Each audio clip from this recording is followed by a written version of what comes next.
কাছে স্বাধীনতা যে আমি এটা বলতে পারতেছি। আগে আমি শেখ হাসিনা এই শব্দটা বলে তার সাথে যদি একটা নেগেটিভ কোনো একটা বিশেষণ যুক্ত করতাম, সেটা নিয়ে আমরা ভয় পেতাম।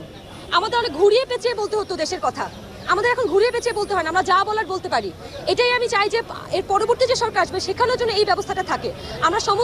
আমরা যাতে ন্যায়কে ন্যায় বলতে পারি, অন্যায়কে অন্যায় বলতে পারি, এটাই আমার চাওয়া। Thank you. আচ্ছা, আরেকটা বিষয়, প্রত্যেক জেলায় কমপ্লেইন বক্স চাই আমরা, প্রত্যেক জেলায়।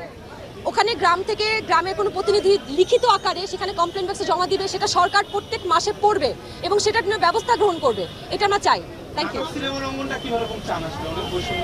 হ্যাঁ, আমি এটাও বলেছি যে আমার এই মুহূর্তে যে আমাদের সিনেমা হল ভাঙচুর হচ্ছে কিংবা আমাদের বিভিন্ন ভাস্কর্য নষ্ট করা হচ্ছে, এটা আমি ধিক্কার জানাই এবং এটা আমি বিশ্বাস করে স্টুডেন্টরা করছে না কিংবা যারা দেশকে ভালোবাসে তারা করছে না। এটা কিছু কুচক্রী মহলই করছে এবং সেটা অনেক প্রমাণও কিন্তু আমরা অলরেডি পেয়েছি কারা কারা এগুলোর সাথে জড়িত।